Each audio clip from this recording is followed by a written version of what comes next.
الحمد لله رب العالمين والصلاة والسلام على نبينا محمد وعلى آله وصحبه ومن اتبعه في الدين أما بعد.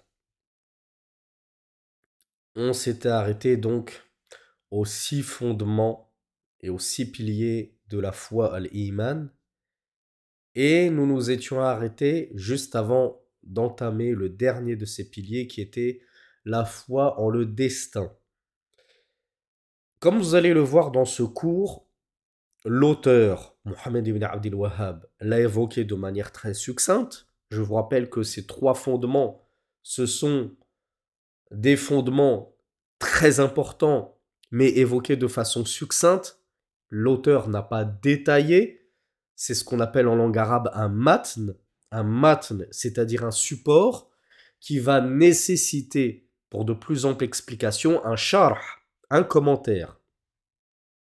Et vous allez voir justement que le sharh de Mohammed ibn Ibrahim, rahmatullahi alayhi, est lui-même très succinct. Vous l'avez vu au travers de cette playlist. J'ai souvent besoin de rajouter de moi-même des informations, car l'explication est elle-même succincte. Voilà pourquoi le matn, thalathat al-usul, est si important et bénéfique pour les débutants, car il te donne les bases de manière concise et succincte, afin de te permettre d'atteindre le premier niveau de la religion. Puis ensuite, tu passeras à un second niveau.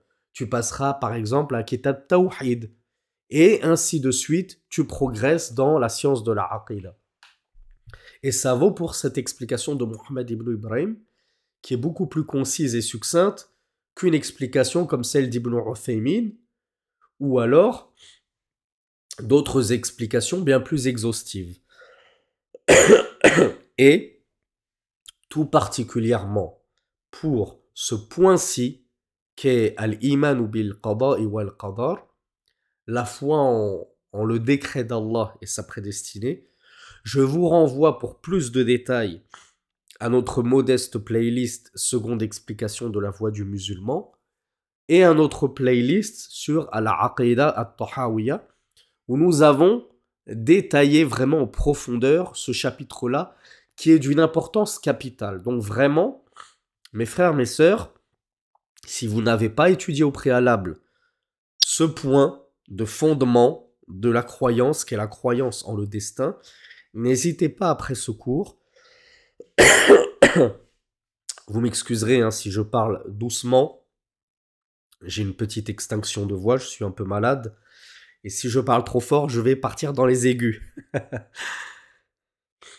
Donc n'hésitez pas après ce cours, pour plus de détails, à consulter les 2 playlists dédiées, à consulter d'autres cours, d'autres prédicateurs, si possible des savants, qui vont parler de ce point-là très en détail, car c'est un point fondamental. Et vous verrez que celui qui maîtrise la foi en le destin, il vivra une vie de douceur et de sérénité et de tranquillité incomparable.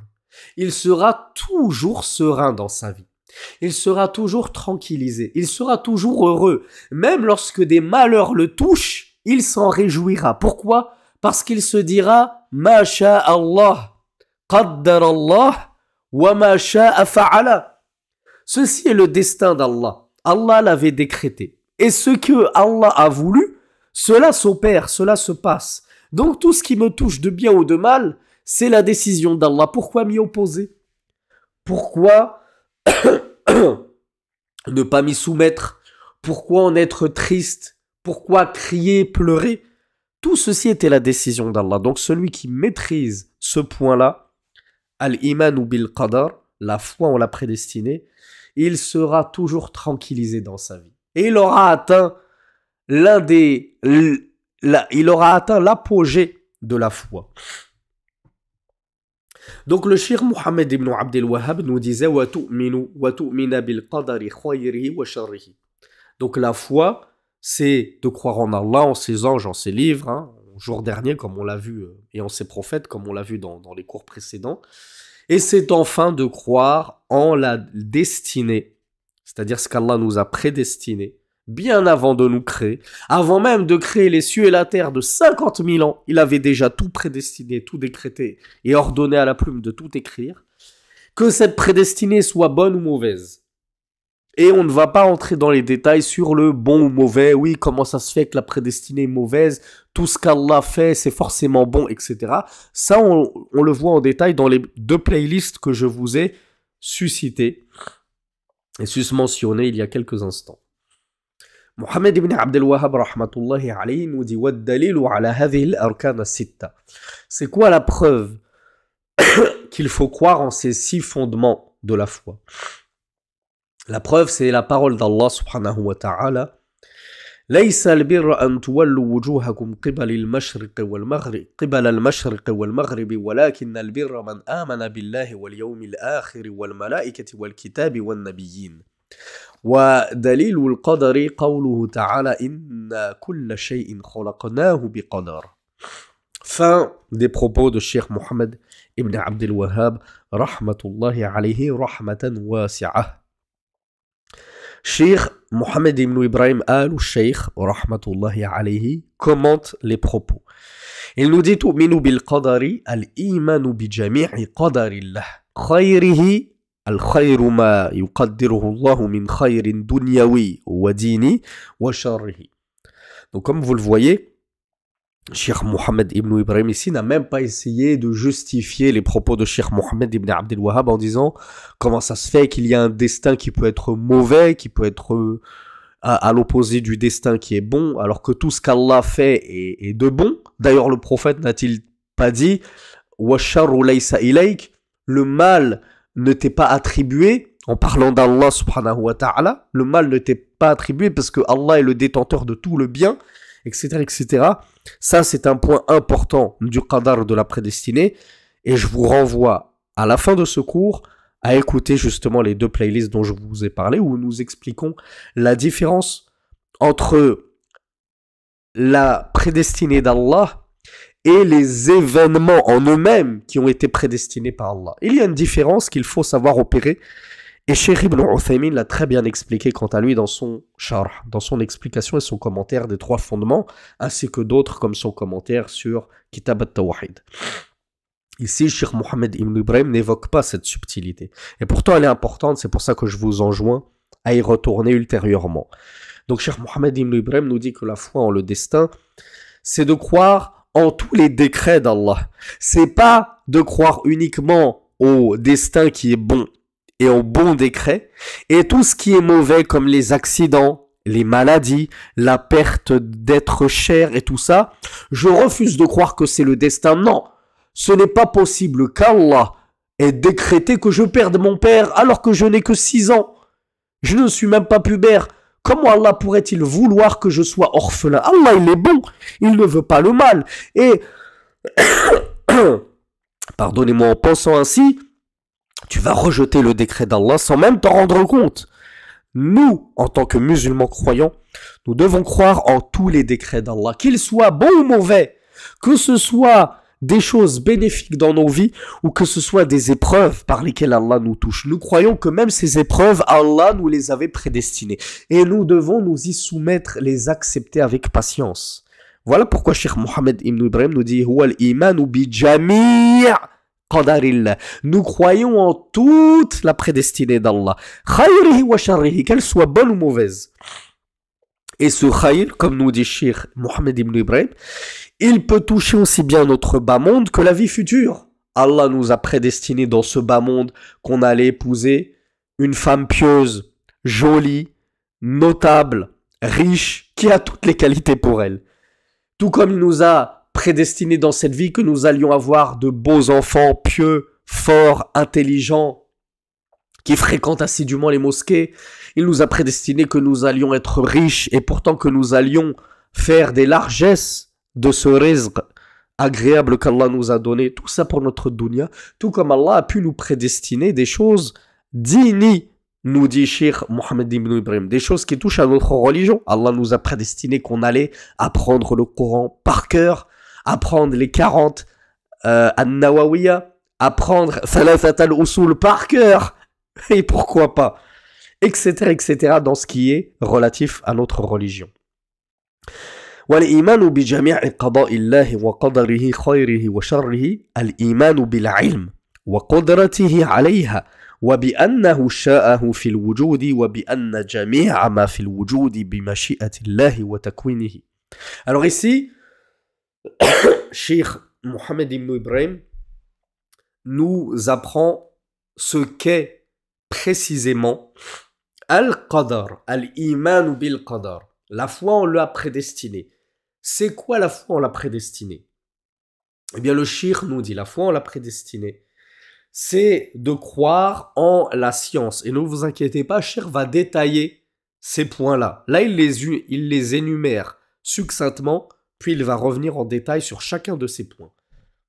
Et encore, quand je dis en détail, je suis gentil parce que je vous ai dit que malgré tout, ce commentaire de Cheikh est très concis, très succinct. Donc pour encore plus de détails, référez-vous à d'autres explications et à d'autres cours, Inch'Allah. Donc la foi en le destin, c'est quoi? La foi en le destin, c'est de croire en la science. C'est de croire en la capacité. Ici, il s'agit du destin d'Allah, donc il s'agit de la science d'Allah, de la capacité d'Allah, de la volonté d'Allah, et qu'il a voulu que cette chose qu'il a prédestinée arrive et existe, que tout ce qui arrive dans l'existence, dans les cieux et sur la terre, et autre que cela, ceci est par la volonté d'Allah. Donc voilà ce que c'est que le destin de manière synthétique. Maintenant, on va développer un petit peu les propos. Le Cheikh nous dit وَالْإِيمَانُ بِالْقَدَرِ يَتَضَمَّنُ الْإِيمَانَ بِأَرْبَعَةِ أَشْيَاء. La foi en la prédestinée, elle comprend la foi en 4 choses principales et primordiales. Al-awwal, première chose à laquelle je dois ajouter foi pour croire au destin, c'est al-iman bi'ilmi Allah al-qadim, fa inna ar-rabb ta'ala alima bi'ilmihi al-qadim bima huwa ka'in. Première étape de la foi en le destin, c'est de croire en la science d'Allah al-qadim, la science d'Allah ancienne, ancienne avec un grand A. C'est un terme technique qui signifie sa science de toute éternité. C'est-à-dire qu'Allah de toute éternité a toujours su. Il n'y a pas un moment où Allah ne savait pas, puis il s'est mis à savoir. Aussi vrai que Allah a toujours existé de toute éternité et qu'il n'a pas de commencement, eh bien sa science elle-même a toujours existé de toute éternité et elle n'a pas de commencement, elle n'a pas de début. Et a fortiori, elle n'a pas de fin, bien évidemment. Donc la science en le destin, la croyance en le destin, c'est premièrement de croire qu'Allah a su tout ce qui allait se passer, tout ce qu'il a prédestiné, c'est tout ce qu'il va se passer et se dérouler. Que ce soit dans le passé, dans le présent ou dans l'avenir, Allah l'a toujours su de toute éternité. Comme j'ai dit, ce qui va se passer dans le futur, Allah le sait maintenant et il le savait déjà de tout temps, de toute éternité.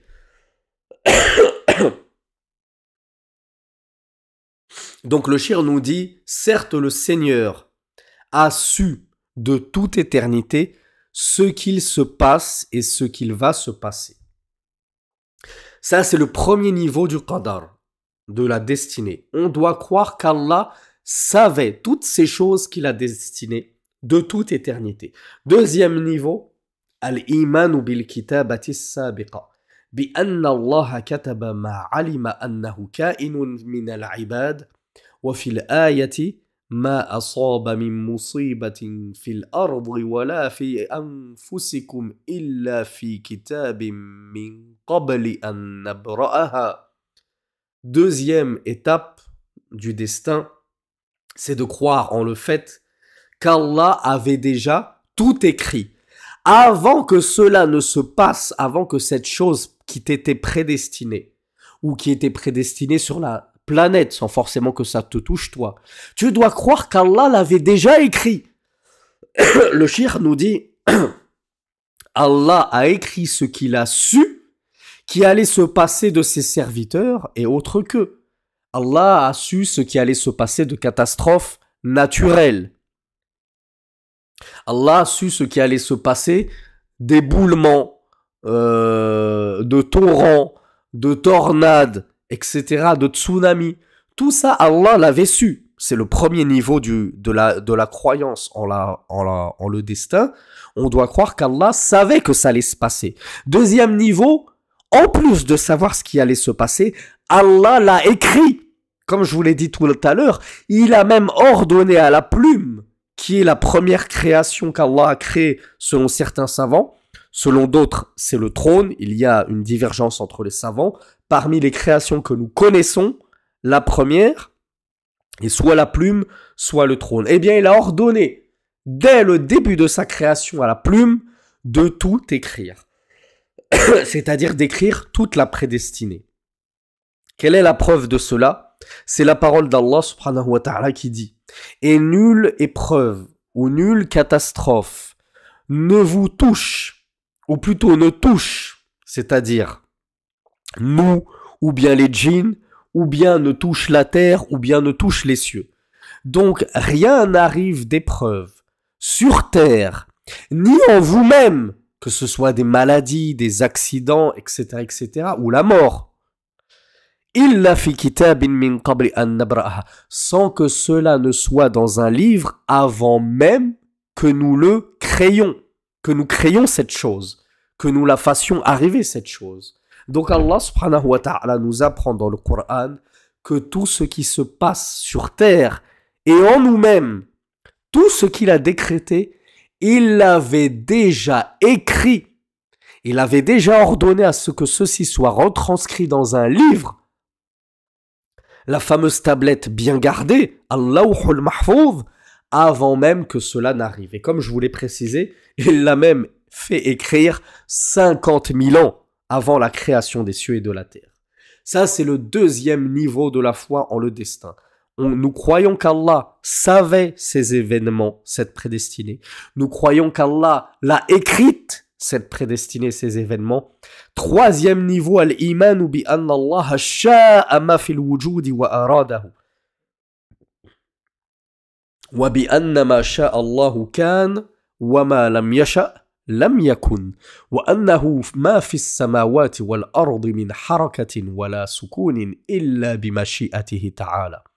Troisième niveau, nous devons croire en le fait qu'Allah a voulu tout ce qui se passe dans l'existence. Il l'a décidé et voulu. C'est-à-dire que tout ce qu'Allah a voulu se passe et tout ce qu'Allah ne veut pas, cela ne se passe pas. Et que tout ce qui se trouve dans les cieux et sur la terre, de mouvement ou bien d'immobilité, cela n'a lieu que par la volonté d'Allah subhanahu wa ta'ala. Fin des propos de Cheikh Mohammed ibn Ibrahim. Regardez comme il n'entre pas dans les détails. Contrairement à Cheikh Mohammed ibn Uthaymin, qui a creusé le sujet.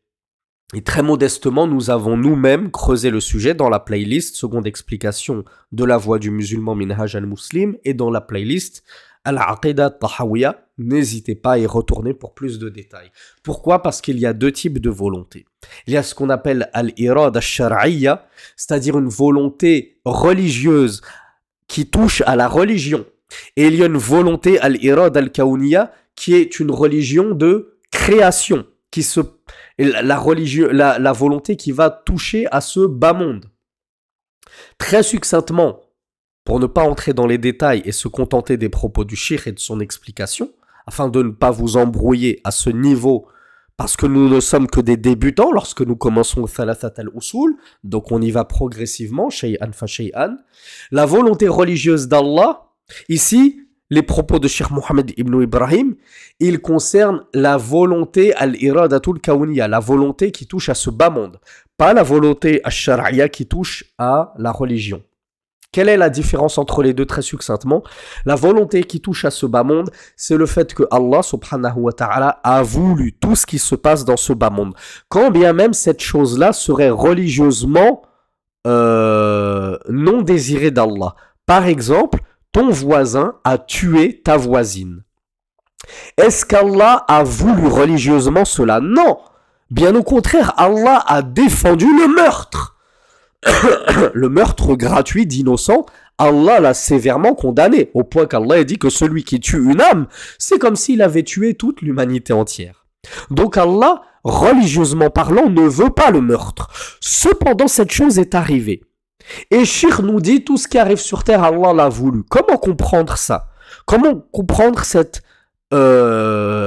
contradiction en apparence, hein, souvenez-vous de ce que je vous dis toujours, lorsqu'il semble y avoir une contradiction, ce n'est qu'une contradiction en apparence parce que ton esprit n'a pas la science nécessaire pour l'appréhender comme il se doit. Et si tu avais la science nécessaire, tu verras qu'en réalité, il n'y a aucune contradiction. Cette chose qui s'est passée sur terre, elle s'est passée parce qu'Allah l'a voulu. Mais de quel type de volonté? Est-ce que c'est la volonté d'Allah religieuse ou c'est la volonté d'Allah créatrice? Elle est apparue cette chose sur terre, ce meurtre, suite à la volonté créatrice d'Allah. En l'occurrence, ce meurtre, c'est bel et bien la prédestinée d'Allah subhanahu wa ta'ala. Même si c'est une chose affreuse, immonde et injuste, elle n'a eu lieu que par la volonté d'Allah. Parce que si Allah n'avait pas voulu que cela ait lieu, cela n'aurait pas eu lieu. Et ton voisin n'aurait pas pu tuer ta voisine. Donc, premier niveau de la foi en le destin concernant ce meurtre, c'est la prédestinée d'Allah subhanahu wa ta'ala. Je crois donc qu'Allah a su qu'il y allait avoir un meurtre. Avant même que ce meurtre n'ait lieu. 50 000 ans avant qu'il ne crée les cieux et la terre, et de toute éternité, Allah savait que ce meurtre allait avoir lieu. Tel jour précisément, telle seconde précisément, par telle arme précise, de telle façon précise, etc. Il a tout su. Allah, je dois croire en second lieu qu'Allah a écrit ce meurtre. Il l'avait déjà écrit dans la tablette bien gardée. Ce meurtre était écrit 50 000 ans avant qu'Allah ne crée les cieux et la terre. Troisième niveau de foi en ce destin, cette prédestinée qui me fait de la peine, et ce meurtre qui m'irrisse les poils des bras, je dois croire qu'Allah l'a voulu, parce que si Allah ne l'avait pas voulu, il n'aurait pas eu lieu. Cependant, Allah l'a voulu de quelle façon? Il l'a voulu d'une volonté créatrice. Il a voulu que ce meurtre ait lieu. Parce que s'il s'y était refusé, alors ce meurtre n'aurait pas eu lieu. Maintenant, le deuxième type de volonté, est-ce que religieusement parlant, Allah veut ce meurtre? Non! Religieusement parlant, Allah ne l'a pas voulu, ce meurtre. Mais il a toutefois consenti à le créer, ce meurtre. Il a voulu que ça se passe ainsi pour une sagesse qui peut nous échapper. Et asa an takrahu shay'an wa huwa khayrun lakum. Allah Azza wa Jal nous dit dans le Coran, il se peut que vous détestiez une chose alors qu'elle est un bien pour vous. Parfois il y a des sagesses qui nous échappent. Il y a des choses en apparence qui nous offusquent, qui nous troublent, qui nous énervent, alors que c'est un bien pour nous et c'est une sagesse que nous n'arrivons pas à percevoir. Donc Allah a voulu que cette chose arrive. Et quatrième niveau de foi en le destin, comme nous allons le voir, Allah a ensuite créé cet acte. On va plus loin que cela. Non seulement cet acte immonde, Allah l'a bien voulu, car si Allah ne l'avait pas voulu, il ne serait pas arrivé. Et ton voisin n'aurait pas réussi à tuer ta voisine. Mais en plus, cet acte odieux, c'est Allah qui l'a créé.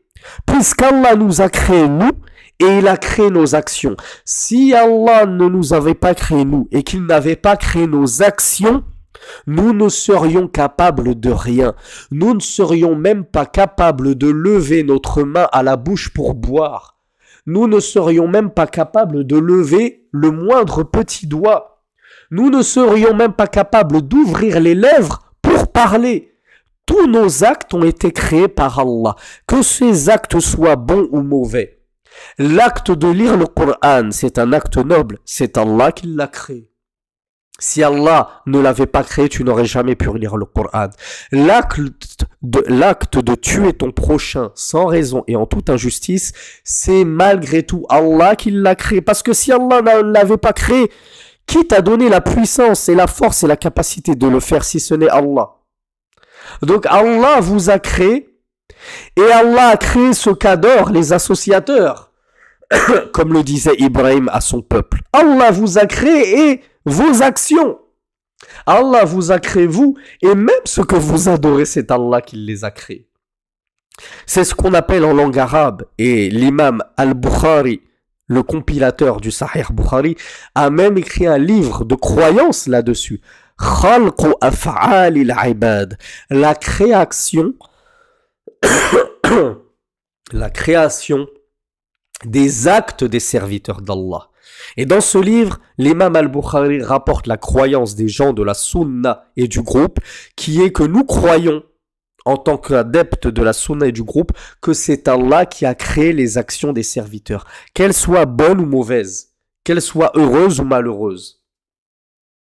Voilà les 4 niveaux du destin. Donc on revient au 3e niveau. L'imam et le shir Mohammed ibn Ibrahim rahmatullahi alayhi nous disait que le 3e niveau du destin, c'est de croire que oui, Allah a voulu tout ce qui se passe dans l'existence.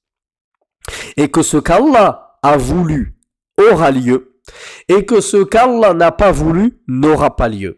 Et je vous enjoins vraiment à écouter les 2 autres playlists que je vous ai citées pour plus de détails sur ce point précis qu'il est fondamental de mépriser. Comme je vous l'ai dit, celui qui maîtrisera ce point-là, il sera toujours heureux, satisfait du décret d'Allah et apaisé dans sa vie. Les dépressions que rencontrent certains de nos frères et de nos sœurs, qu'Allah les guérisse, oui, j'ai fait une dépression, je suis tombé en dépression. Toutes ces maladies nouvelles qui sont apparues à notre époque dues à une faiblesse de foi et à une ignorance de notre religion et plus précisément de notre credo, de notre aqida, de notre croyance et encore plus précisément de ce point précis qui est la foi en le destin. Parce que quand tu as le cœur rempli de science, de la foi en le destin, al-iman, al-ilmu bil-iman ou bil-qada wal qadar, tu ne peux pas tomber en dépression. Est-ce qu'il a été rapporté dans le moindre livre que un savant de l'islam est déjà tombé en dépression dans sa vie? Ça n'existe pas. Est-ce que les compagnons tombaient en dépression? Ça n'existait pas. Tu ne peux pas tomber en dépression quand tu sais que tout ce qui arrive, c'est la volonté d'Allah. Allah l'avait voulu. Tu ne pouvais pas t'y opposer. Tu ne pouvais pas aller contre. On le verra, Inch'Allah, dans la playlist sur les 40 an-Nawawiyah. Le messager d'Allah avait dit à son cousin Ibn Abbas, et sache que tout ce qui t'a touché, tu ne pouvais l'éviter. Et tout ce qui t'a évité ne pouvait te toucher. Les plumes se sont levées, c'est-à-dire la plume du destin, la plume qu'Allah a ordonné d'écrire ce qui allait se passer, elle a cessé d'écrire. Les scribes ont cessé d'écrire, ça y est. Les feuillets, l'encre sur les feuillets s'est asséchée, ça y est, ça fait longtemps qu'Allah a écrit ce qui allait arriver. Donc à quoi bon pleurer, tomber en dépression parce qu'il t'est arrivé ceci et cela? Ça t'était prédestiné, tu ne pouvais t'y opposer. Et ça ne sert à rien d'ouvrir la porte au shaitan en disant là où, si seulement j'avais fait ceci et cela, ça ne me serait pas arrivé. Si seulement je n'avais pas fait ceci et cela, ça ne me serait pas arrivé. Oh toi ma femme, si tu n'avais pas fait ceci et cela, cette catastrophe ne nous serait pas arrivée. Oh toi mon enfant, si seulement tu avais fait ceci comme je te l'avais dit et ordonné, ça ne nous serait pas arrivé, etc. Là tu es en train d'ouvrir la porte au shaitan. Ton cœur va sombrer dans les regrets, les remords, ce qui va te conduire ensuite à une dépression, bien sûr. Et ensuite, ne t'étonne pas si tu te sens contraint et obligé d'aller consulter un psy à 60 € la séance qui te dit qu'il te faut 10 séances pour guérir de cette dépression. Moi, je te donne un remède gratuit et je te fais une consultation fils abilillah. Je te demande pas un seul centime. Mon ordonnance, elle est simple. Étudie ta religion. Étudie al-iman. Étudie ce que c'est que la foi. Étudie la croyance. Et étudie ce chapitre al-iman ou bil qada wal qadar. Je te donne mes cours gratuitement. Je te demande même pas un seul centime pour écouter ces cours. Écoute le cours relatif à la foi en la prédestinée, d'ailleurs dans la playlist seconde explication de la voie du musulman. Je crois même que ce cours sur la prédestinée, on l'a donné à la mosquée en 3 fois. On a été obligé de s'y reprendre à 3 reprises. Imaginez-vous, 3 heures de cours, tellement ce chapitre est important et doit être maîtrisé et compris pour cesser de se morfondre pour un oui ou pour un non. Tout ce qui arrive sur terre, c'était déjà prédestiné. Tu ne pouvais y échapper, nous ne pouvions y échapper. Parce que si Allah n'avait pas voulu que ça arrive, ça ne serait pas arrivé. Ça, c'est la 3e étape de la foi en le destin. Enfin, 4e étape de la foi en le destin. Al-imanu bi anna Allah khalaqa ma fil wujud wa annahu ta'ala awjada jami' al-khalqi wa anna ma fil kawni bi taqdir Allah wa ijadihi. Donc comme on l'a vu succinctement, la 4e et dernière étape de la foi en le destin, c'est de croire que Allah subhanahu wa ta'ala a créé, il a créé tout ce qui arrive sur terre. La feuille qui tombe de l'arbre en automne, c'est Allah qui a créé cette chute. Et si Allah ne l'avait pas créé, cette feuille serait suspendue à cet arbre jusqu'à la fin des temps. Et nous croyons que toutes les actions des serviteurs d'Allah, toutes les actions des hommes, des djinns, des animaux, même les actions et les calculs que font ton ordinateur, c'est Allah qui a tout créé. Nous ne créons rien. Nous pouvons inventer des choses. Nous pouvons fabriquer des choses. Mais au final, qui est-ce qui crée tout? Et même ces choses que nous fabriquons, et même ces idoles en paille, en bois, en pierre, en argile, que fabriquaient les idolâtres et que continuent à fabriquer certains associateurs, c'est Allah qui les a créés. Ça, c'est la foi en le destin. Je crois que tout ce qui arrive sur terre, Allah l'a su de toute éternité. Allah l'a écrit avant même que cela n'arrive. Allah, Azza wa Jal, l'a voulu et décidé. Et enfin, c'est Allah qui a créé cet événement. C'est Allah qui a créé cette chose prédestinée. Si elle est arrivée, c'est parce qu'Allah, Azza wa Jal, l'a créée. Et s'il ne l'avait pas créée, alors cette chose n'aurait pu arriver. Dussions-nous, hommes et djinns, tous nous réunir et nous donner la main pour faire que cette chose arrive, cela n'arriverait pas.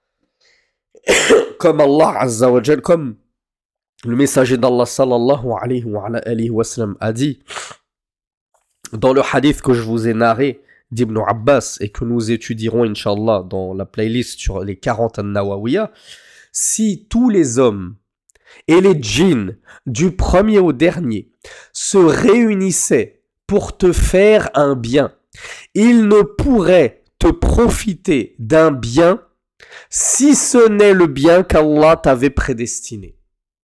Et si ils se réunissaient tous, les djinns et les hommes, du premier jusqu'au dernier, pour te nuire, ils ne pourraient te nuire que d'une nuisance qu'Allah t'avait prédestiné. C'est-à-dire que si Allah avait prédestiné que leur nuisance ne te touche pas, la nuisance de ces milliards d'êtres humains et de djinns, tous ensemble, complotant dans une seule et unique direction, dans un seul et unique but et dessein machiavélique, qui est de te causer du tort, si Allah a décidé et a décrété que leur nuisance ne te toucherait pas, elle ne te toucherait pas. Sois tranquille, Akhi. Sois tranquille, Urti. Apaise-toi. Tranquillise-toi sur terre. Il ne t'arrivera que le mal qu'Allah a bien voulu et qu'il t'avait décrété.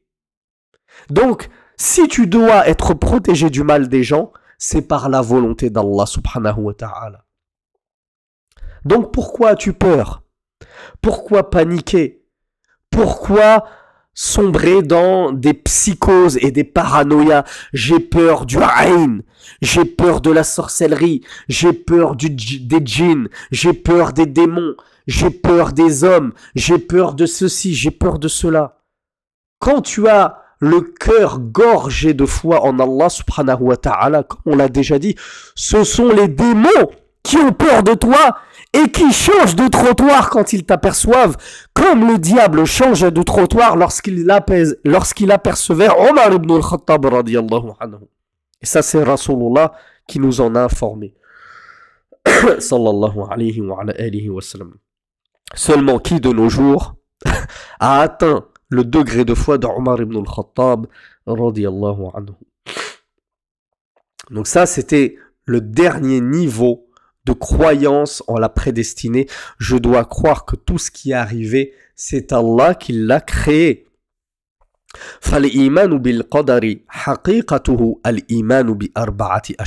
Donc, en réalité, la croyance en le destin, c'est la croyance en 4 choses. C'est la foi en la science d'Allah éternelle, de toute éternité, de tout ce qui s'est passé, se passe et se passera, et ce qui se passera de toute éternité. Ne pensez pas qu'Allah subhanahu wa ta'ala, sa science est limitée à l'heure de la fin du monde. C'est-à-dire que l'heure avec un grand H, après l'heure, c'est plus l'heure, comme on dit. Et après l'heure, Allah ne sait pas ce qui va se passer. Non! Allah sait tout ce qui va se passer, même après la fin du monde, puisque la création d'Allah ne va pas s'arrêter à la fin du monde. Ça, c'est la fin de notre monde, à nous. Mais le monde d'Allah, subhanahu wa ta'ala, il est infini. Puisqu'Allah est infini, Allah ne cessera jamais de créer de nouvelles choses. Kulla yawmin huwa fi sha'n. Comme il nous le dit dans le Coran, chaque jour, il est dans une occupation. Donc Allah sait tout ce qui se passera de manière infinie et éternelle.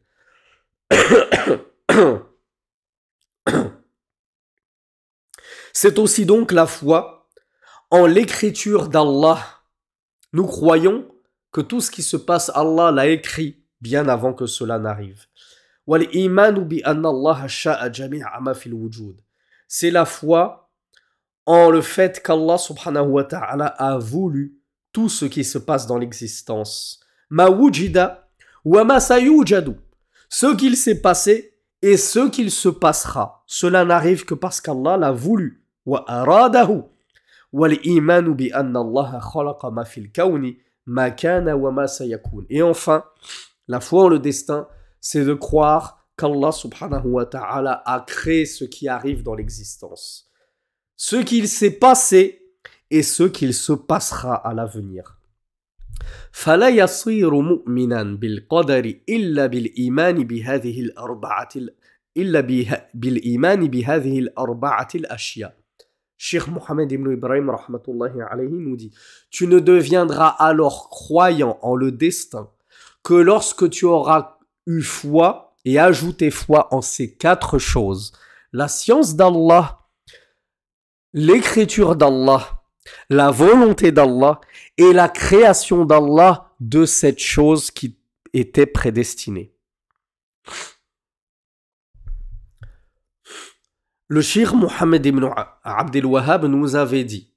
Donc là, il a fini, Mohammed ibn Abdel Wahhab rahmatullahi alayhi, il a fini de détailler, ou plutôt d'énumérer succinctement, les 6 fondements de la foi. Maintenant, il apporte sa preuve. Comme d'habitude, le shir ne parle pas en science. C'est quoi la preuve du shir? Qu'on doit croire en ces 6 choses-là. On doit croire en Allah, on doit croire en les anges, on doit croire en les livres, on doit croire en les prophètes, on doit croire en le jour dernier, et on doit croire en le destin. C'est quoi la preuve que pour être croyant mu'min, on doit croire en tout ça? Eh bien, c'est le verset où Allah subhanahu wa ta'ala nous dit: ليس البر أن تولوا وجوهكم قبل المشرق والمغرب ولكن البر من آمن بالله واليوم الآخر والملائكة والكتاب والنبيين. Allah nous dit Al-Bir. Al-Bir, ça se traduit communément par la bienfaisance, ça se traduit également par la piété, et ici en l'occurrence ce qui est voulu c'est la religion, ad-din, comme on va le voir de l'explication du Cheikh Mohammed ibn Ibrahim. Allah nous dit donc, la religion n'est pas de tourner vos visages vers l'Orient et l'Occident, c'est-à-dire de tourner vos visages en direction de la Qibla, que ce soit la Qibla à Jérusalem ou la Qibla à la Mecque. Ce n'est pas ça la religion. Mais la religion, c'est de croire en Allah, en le jour dernier, en les anges, en le livre et en les prophètes. Ici, Allah Azza wa Jal a énuméré 5 fondements parmi les 6 fondements de la foi.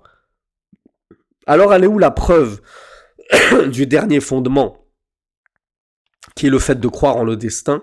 C'est un autre verset où Allah subhanahu wa ta'ala nous dit, comme le rapporte Cheikh Mohammed ibn Abdel Wahhab, qui n'a pas oublié de citer sa preuve de ce dernier fondement, وَدَلِيلُ الْقَدَرِ قَوْلُهُ تَعَالَى إِنَّا كُلَّ شَيْءٍ خَلَقْنَاهُ بِقَدَرٍ. Et la preuve de la destinée, c'est sa parole à Allah subhanahu wa ta'ala, certes, toute chose, nous l'avons créée par destin, par prédestiné, par décret. Donc toute chose, Allah l'avait déjà décrété. Donc Cheikh Mohammed ibn Ibrahim rahmatullahi alayhi nous dit Al-bir kalimatun jami'atun ma'na ad-din. Al-bir, dont Allah a parlé au début de ce verset, son sens est la religion, ad-din. Donc la religion, ce n'est pas de tourner vos visages vers l'Orient, en direction de l'Orient et de l'Occident. Cheikh Mohammed ibn Ibrahim rahmatullahi alayhi nous dit Al-ma'na, c'est-à-dire ma'na al-aya, le sens du verset, c'est Laysa ad-dinu an tuwalliya wajhaka jihata al-mashriq wal-maghrib walakin ad-din man amana. فهنا نفي الأولوية بالتسمية وليس نفي الدين عن استقبال المشرق والمغرب. نفي الأولوية بالتسمية مثل حديث ليس الشديد بالسرعة وليس et l'autre hadith ليس المسكين بهذا الطواف. On s'arrête là. Cheikh nous dit, le sens de ce verset, c'est la religion, ce n'est pas que tu tournes ta face dans la direction de l'Orient ou dans la direction de l'Occident, c'est-à-dire pour tourner ta face vers la Qibla dans ta prière. Mais la religion, c'est de croire. Cheikh nous dit, ici la négation, le fait qu'Allah ait dit, la religion, c'est pas entre guillemets de prier face à la Qibla. Ce n'est pas une négation que ceci ne fait pas partie de la religion, que prier face à la Qibla ne fait pas partie de la religion, alors que c'est, comme nous allons le voir, l'une des conditions min shurut as-salah. C'est l'une des conditions de validité de la prière. Une prière qui est priée à l'opposé de la Qibla, qui n'est pas priée en direction de la Qibla, et pour plus de détails sur ce sujet, je vous renvoie au cours que nous avons donné dans Al-Mulakhas al-Fiqh de Cheikh Saleh Al-Fawzan hafidhahullah. C'est une condition de la prière de prier en direction de la Qibla. La prière fait partie de la religion. Donc, tourner sa tête vers l'Orient et l'Occident, bien sûr que ça fait partie de la religion.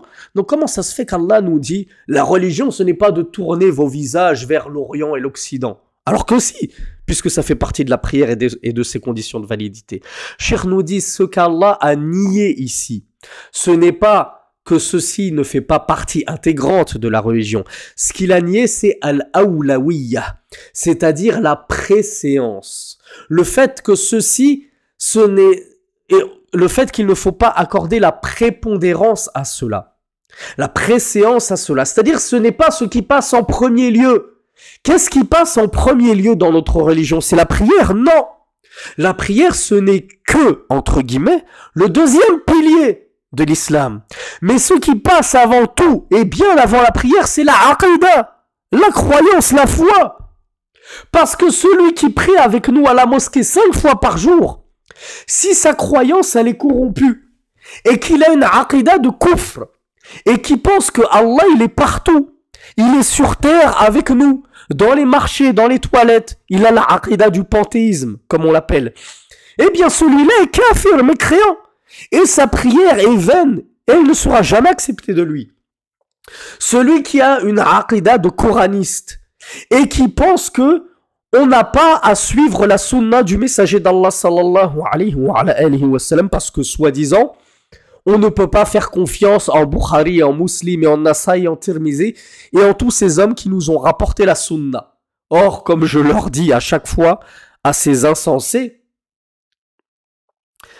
ceux qui vous ont transmis le Coran auquel vous ajoutez foi, ce sont les mêmes que ceux qui vous ont transmis la sunna. Qu'avez-vous donc à leur faire confiance dans leur transmission du Coran et soudainement ne plus leur faire confiance lorsqu'il s'agit de vous transmettre la sunna? Si ce n'est ittiba'ul hawa, si ce n'est suivre vos passions pour vous faciliter la tâche, qu'est-ce d'autre que cela? Afatu'minuna bi ba'dil kitabi wa takfuruna bi ba'd. Allah Azza wa Jal a dit aux gens du livre, croyez-vous donc en une partie du livre et rejetez-vous en une autre? Vous prétendez croire le Coran, comment se fait-il que vous rejetez les parties du Coran où Allah Azza wa Jal nous dit de suivre le messager d'Allah? Et comment suivre le messager d'Allah et sa sunna si soi-disant nous n'avons aucun lien et aucune chaîne de transmission qui nous relie à lui pour savoir quelle était sa sunna? Qu'a-t-il ordonné et qu'a-t-il interdit? Donc ces coranistes qui prient à côté de toi dans la mosquée, ils prient la prière, ils accomplissent ce deuxième pilier de l'islam qui est la prière. Et pourtant ils n'ont pas concrétisé le premier pilier de l'islam qui est la foi en Allah, qui est la aqidah, la foi en Allah, en ses anges, en ses prophètes. Ils ont rejeté la prophétie de Muhammad sallallahu alayhi wa sallam sans même s'en rendre compte. Ils ont rejeté tous les ordres, tous les récits du messager d'Allah sallallahu alayhi wa sallam. Donc voilà pourquoi ce verset, il ne faut pas le comprendre à l'envers. Allah ne nie pas l'importance de se tourner vers la qibla dans la prière. Il nie que ceci n'est pas ce n'est pas ce qui a la priorité. La priorité, c'est d'abord, la religion, c'est d'abord de croire en Allah, d'une croyance correcte. Comment se fait-il que toi, tu sois Ash'ari, Maturidi, et que tu rejettes qu'Allah ait une main, un pied, qu'Allah ait la vue, qu'Allah ait l'ouïe, qu'Allah s'est élevé au-dessus de son trône, qu'Allah écrasera l'enfer de son pied, Yawm al-Qiyamah, qu'Allah découvrira sa jambe, Yawm al-Qiyamah, et toutes ces choses-là. Et nous ne donnons pas d'explication, nous ne disons pas kaif. Nous ne disons pas la jambe d'Allah, elle est comme ceci, la main d'Allah, elle est comme ceci. Cependant, nous y croyons. Mais toi, tu ne crois pas réellement en Allah. Tu rejettes certains de ses noms et de ses attributs. Tu as une croyance en Allah falsifiée et biaisée. Ou bien tu as une croyance en Allah anthropomorphiste et tu crois que la main d'Allah est semblable à nos mains à nous. Et tu as la même croyance en Allah que celle des gens du livre qui ont fait d'Allah un corps humain.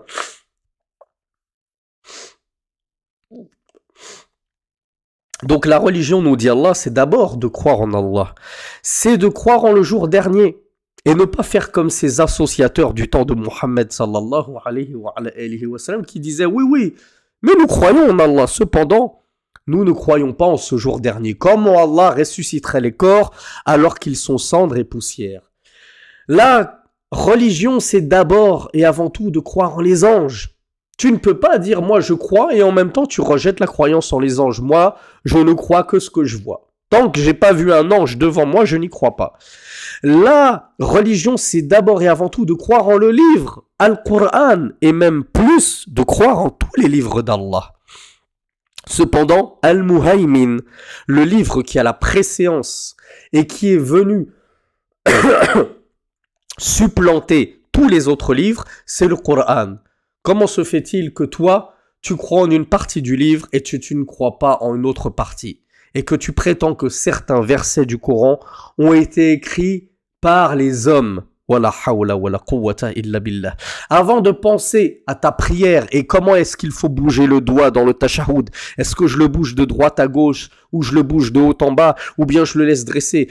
Commence déjà par corriger ta croyance. C'est ça la religion, nous dit Allah. C'est pas d'abord de chercher à savoir est-ce que je prie en direction de Jérusalem ou est-ce que je prie en direction de la Kaaba. Commence déjà par corriger ta croyance en les prophètes. Comment ça se fait que tu doutes sur certains prophètes? Comment ça se fait que tu insultes certains prophètes en disant que Mohammed était un pédophile, que Mohammed collectionnait les femmes et était injuste, etc., etc. Et toutes ces horreurs qu'on entend sur le messager d'Allah sallallahu alayhi wa sallam. C'est déjà ça la religion, c'est de croire correctement en les prophètes, nous dit Allah subhanahu wa ta'ala. Donc, ceci est du même acabit, nous dit Cheikh Mohammed ibn Ibrahim, que la parole du prophète sallallahu alayhi wa sallam, laysa ash-shadidu bis-sura'a. Le fort, ce n'est pas celui qui domine et qui vainque les autres à la lutte. C'est pas celui qui renverse tout le monde en force lorsqu'il y a une bagarre. C'est pas lui le fort. Mais alors, Cheikh Mohammed ibn Ibrahim n'a pas poursuivi le hadith, mais le hadith complet, le messager d'Allah nous a expliqué qui était le fort selon sa définition à lui, sallallahu alayhi wa sallam. Il a dit walakin ash-shadid alladhi yamliku nafsahu 'inda al-ghadab. Cependant, le fort, c'est celui qui sait se maîtriser lors de la colère. Lui, il est vraiment fort. C'est lui le fort par excellence. Et non pas celui qui met KO tout le monde au JJB.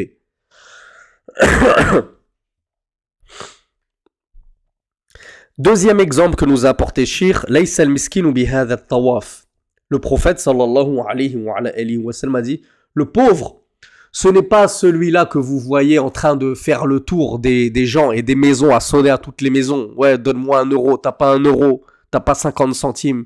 Il fait le tour du marché. Le prophète nous a dit, le pauvre, ce n'est pas celui-là qui fait le tour des gens.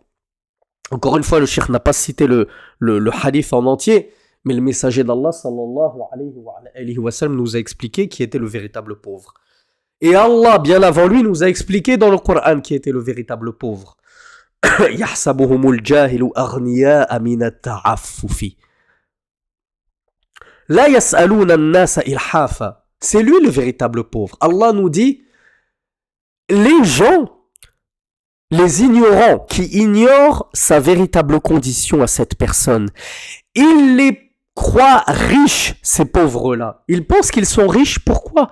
Parce qu'ils ne font pas la mendicité. Ils ne demandent rien à personne, ils sont nobles, ils ont de la izza, ils ont un honneur, ce sont des hommes avec un grand H. Ils ne se rabaissent pas à tendre la main aux gens, à aller frapper aux fenêtres des voitures au feu rouge, t'as pas 1 euro, ils travaillent à la sueur de leur front, quitte à aller faire la vaisselle chez les frères barbus qui tiennent les tacos. Cette noble sœur qui essaye de confectionner des petits djilbabs chez elle à la maison, de rapiécer les vêtements des gens, qui va faire le ménage chez autrui pour gagner sa vie dignement, parce qu'elle n'a pas envie de tendre la main aux gens. Allah nous dit, ce sont eux les véritables pauvres. Tu les penses riches? Tu crois qu'ils ne sont pas pauvres parce qu'ils ne t'ont jamais rien demandé et ils ne demandent rien à personne. La yas'aluna an-nasa ilhafa. Ils ne font pas la mendicité.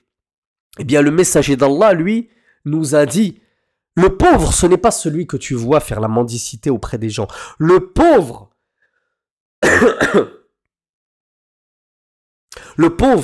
huwa alladhi la yarudduhu al-luqma aw al-luqmatani aw at-tamra aw at-tamratani wa la yajidu ghinan yughnihi. Le messager d'Allah sallallahu alayhi wa sallam nous dit que le pauvre, c'est celui qui véritablement ne trouve pas ce qui suffit à sa subsistance la plus basique.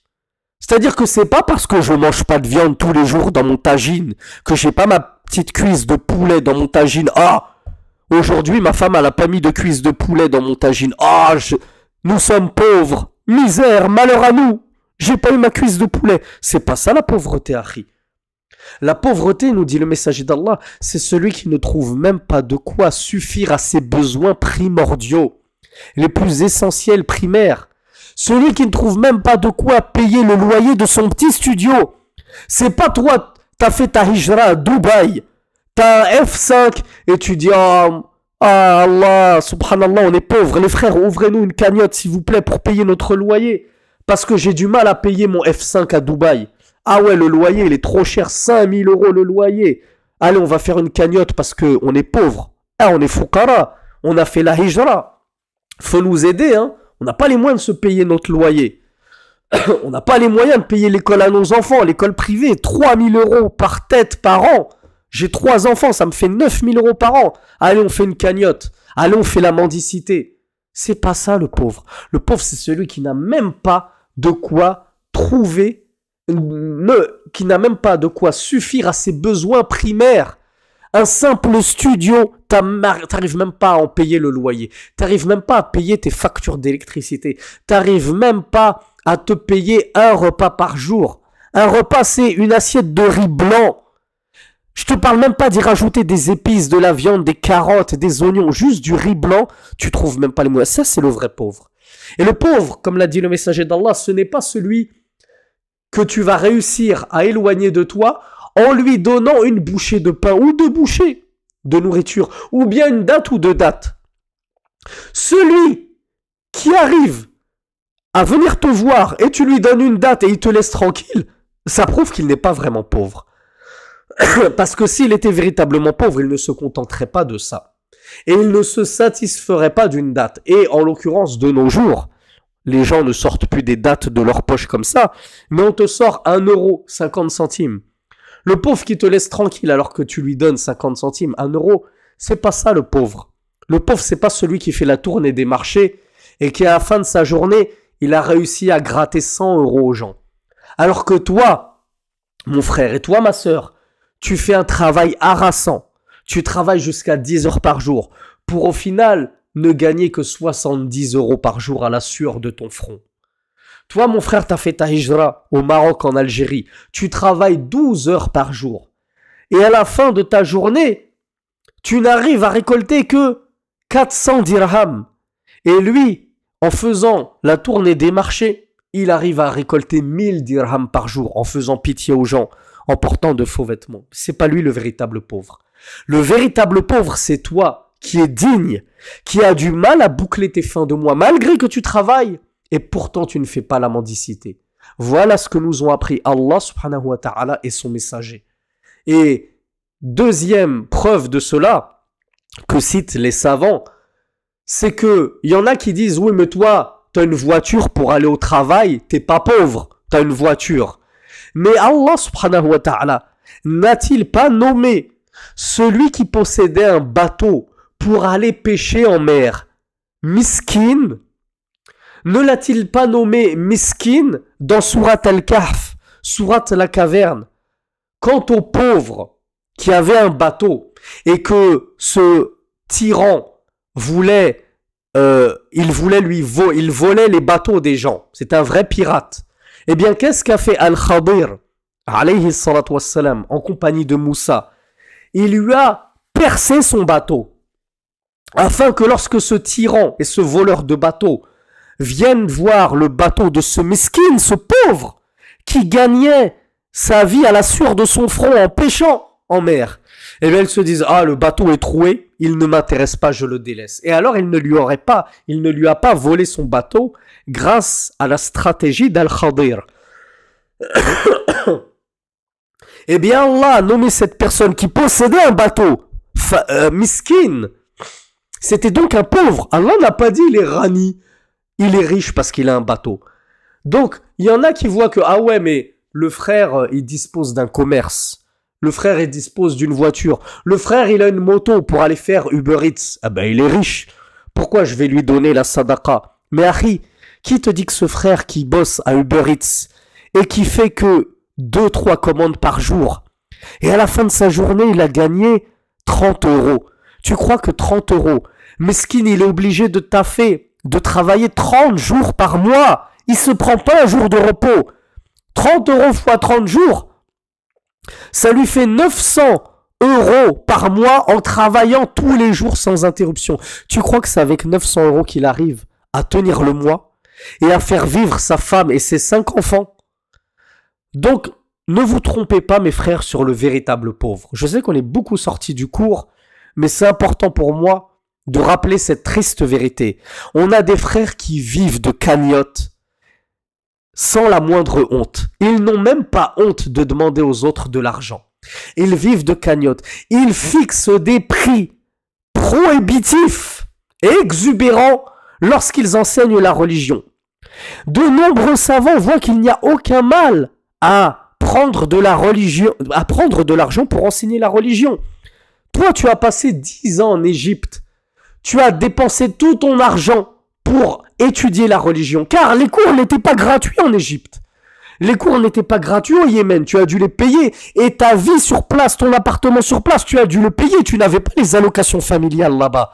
Tu n'avais pas les APL et les aides au logement là-bas. Tu t'es ruiné dans ton talab ilm. Tu t'es ruiné pour acheter des livres. On ne te les offrait pas, les livres, contrairement à Médine, où les élèves sont nourris, logés, blanchis. Ils ont même des bourses de 200 € par mois pour s'acheter tous les livres qu'ils veulent. Même leur nourriture, on leur offre. Même leur billet d'avion pour rentrer chaque mois, on leur offre. Il y a des frères qui ont sué dans le talab al-ilm.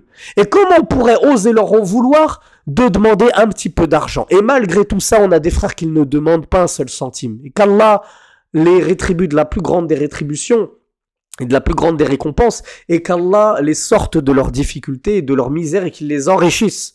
D'une façon à laquelle ils ne s'attendaient même pas. Mais ce n'est pas pour autant qu'il faut sombrer dans un autre extrême et critiquer tous les frères qui demandent un petit peu d'argent en contrepartie de leur enseignement. Car après tout, ce temps qu'ils vous donnent généreusement pour vous enseigner la religion, ils pourraient le passer avec leur famille. Pourquoi se privent-ils de passer du temps avec leur famille pour vous le donner à vous, pour vous enseigner votre religion? En contrepartie, ils essayent de se... de se dépanner, si je puis dire, ou j'ai oublié le terme exact, de compenser un petit peu ce temps-là qu'ils pourraient passer soit avec leur famille, soit carrément à travailler. Ce frère qui vous donne 3-4 heures de cours par semaine, il pourrait les passer au travail en gagnant de l'argent pour avoir encore plus d'argent à la fin du mois. Mais non, il prend sur son temps pour vous enseigner. Si ce frère vous demande un tout petit peu, on va pas en faire un scandale. Le messager d'Allah sallallahu alayhi wa sallam a dit que le meilleur des salaires, c'est celui que tu prends dans le Coran, dans l'enseignement du Coran. C'est le meilleur des salaires. Le messager d'Allah n'a jamais dit c'est illicite, c'est haram de prendre de l'argent pour enseigner le Coran. Non, seulement il faut savoir mesure et raison garder. Et des séminaires sur la prière à 500 €, là oui, on a dépassé toutes les limites de la décence, toutes les limites de l'honneur. Ces gens-là n'ont plus aucun honneur. Ces gens-là se goinfrent sur le dos de la religion. Et ça, c'est grave. Et ça, c'est très grave. On termine notre cours. Cheikh Mohammed ibn Ibrahim nous dit Al-Ma'na anna ad-din al-haqiqi huwa al-iman bi hadhihi al-madhkurat wa huwa awla min tasmiyati dhaka bid-din. Donc, la véritable religion, comme nous le dit Allah dans ce verset, c'est de croire en ces choses qu'il a évoquées dans ce verset, c'est-à-dire de croire en Allah, en le jour dernier, en les anges, en le livre et en les prophètes. Et ceci est plus en droit de faire partie de la religion que de ce que Allah subhanahu wa ta'ala a évoqué en début de verset, c'est-à-dire de chercher la qibla pour la prière. Ce qui a la priorité, ce n'est pas la qibla, c'est la croyance à la aqida. Voilà pourquoi nos savants nous disent toujours Al-aqida awwalan, at-tawhid qabla kulli shay. Avant de commencer à prendre des cours chez un tel qui te fait fiqh az-zawaj pour t'apprendre tout et n'importe quoi et qui vient te raconter que les savants sont unanimes, que le tuteur il a le droit de marier sa fille de force, on sait même pas d'où il a pris son fiqh, eh bien, commence déjà par étudier la aqida. Prends des cours. Et Allah sait qu'il y a des cours gratuits de aqida. Étudie ton dogme, étudie le tawhid. C'est la priorité ultime. وَإِلَّا فَاسْتِقْبَالُ الْقِبْلَةِ أَحَدُ شُرُوطِ الصَّلَاةِ. Le cheikh nous dit cependant, la qibla, trouver la qibla, chercher la qibla, ça fait partie des conditions de la prière. Donc oui, bien sûr que ça fait partie de la religion. C'est juste que ce n'est pas la priorité. Ce n'est absolument pas prioritaire sur la aqida. فَإِنَّهُنَّ أَوْلَى بِإِسْمِ الدِّينِ.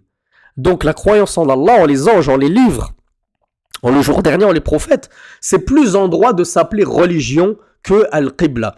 وَالْقِيَامُ بِالدِّينِ الَّذِي بُعِثَ بِهِ مُحَمَّدٌ وهي فرض من بعض أجناسه وأنواعه ولكن إلى آخره. وهذه الآية الكريمة دليل 5 أصول من أصول الإيمان. Ce verset qu'Allah subhanahu wa ta'ala a cité, C'est une preuve qui indique 5 des 6 piliers de la foi. On a vu les 5, c'est la croyance en Allah, 1, la croyance en les anges, 2, la croyance en le jour dernier, 3, la croyance en le livre et en les livres, 4, la croyance en les prophètes, 5. Ce verset, il réunit à lui tout seul 5 des 6 piliers de la foi. وَالسَّادِسِ لَيْسَ فِيهِ دَلِيلٌ عَلَيْهِ. Ce verset, par contre, il n'est pas une preuve concernant le 6e pilier de la foi, puisqu'il ne l'évoque pas. Ce 6e pilier de la foi étant la foi en la prédestinée. Cependant, ce 6e pilier de la foi, il a ses preuves. C'est pas parce que ce verset n'en parle pas qu'il n'y a pas de preuves. Au contraire, Cheikh nous dit, il y a plein de versets qui prouvent que croire en la destinée, c'est un pilier de la foi. Par exemple, il y a le verset où Allah nous dit Allahu khaliqu kulli shay. Allah est le créateur de toutes choses. Comme on l'a vu, parmi la foi en le destin, il faut croire qu'Allah a créé ce destin. Allah a créé ces choses prédestinées, car Allah a tout créé. Il nous le dit dans le Coran, Allah est le créateur de toutes choses. Deuxième verset, وَخَلَقَ كُلَّ شَيْءٍ فَقَدَّرَهُ تَقْدِيرًا. Et il a créé toutes choses, et il l'a décrété parfaitement, minutieusement. Donc ceci est une preuve qu'Allah a tout créé. Même les accidents, même la mort de ton père alors que tu n'étais alors que tu n'avais que 2 ans et que tu as fini orphelin. Même la maladie, même la tornade qui a ravagé ta maison et toutes tes richesses. Allah a tout créé. Même les idoles des idolâtres, c'est Allah Azza wa Jal qui les a créés et qui les a décrétés. Qaddarahu taqdiran. Il avait décrété que ceci arrive. Il avait décrété que cela se passe ainsi. وَمِنْ أَشْمَلِهِنَّ آيَةُ إِنَّا كُلَّ شَيْءٍ خَلَقْنَاهُ بِقَدَرٍ. Comme l'avait rapporté Cheikh Mohammed ibn Abdel Wahhab. Cheikh Mohammed ibn Ibrahim conclut en disant, et le verset qui représente le mieux et qui atteste le mieux de la croyance et de la foi en la prédestinée, c'est la parole d'Allah subhanahu wa ta'ala qu'avait lui-même cité Mohammed ibn Abdel Wahhab lorsqu'il nous avait dit Inna kulla shay'in khalaqnahu biqadar. Certes, toute chose, nous l'avons créée par prédestinée. Nous avons tout créé selon un destin que nous avons su, que nous avons écrit, que nous avons voulu et que nous avons ensuite créé. Toute chose qui se passe sur terre a été créée par Allah, su par Allah, écrit par Allah avant qu'elle n'arrive et voulu par Allah. Ainsi se termine notre cours. Pour de plus amples détails sur ce fondement fondamental, j'insiste, ce fondement à côté duquel vous ne pouvez passer outre. Ici, avec ce cours des 3 fondements et cette explication de Mohammed ibn Ibrahim, rahmatullahi alayhi, nous avons, alhamdoulilah, acquis quelques connaissances, mais ça ne suffit pas. Pour avoir une foi solide, complète sur le sujet, vous devez encore potasser le sujet. Vous devez encore étudier ce fondement-là. Je vous ai donné 2 playlists dans lesquelles nous traitons cela en détail. Si vous voulez étudier ça avec Cheikh Mohamed Chalabi, grand bien vous en fasse et ce sera meilleur que d'étudier ça avec moi. Si vous voulez étudier ça avec autre que lui via des articles, par exemple de Cheikh Mohamed Farkaous traduit en français, des articles de Cheikh Saleh Al-Fawzan traduits en français, des articles de Cheikh Mohamed Ibn Uthaymin traduits en français, ce sera encore meilleur que d'étudier mes cours. Qu'Allah nous facilite à tous la saine compréhension de sa religion. Hadha wallahu a'lam. Wa sallallahu ala nabiyyina Muhammad. سبحانك اللهم وبحمدك أشهد أن لا إله إلا أنت أستغفرك وأتوب إليك وآخر دعوانا أن الحمد لله رب العالمين.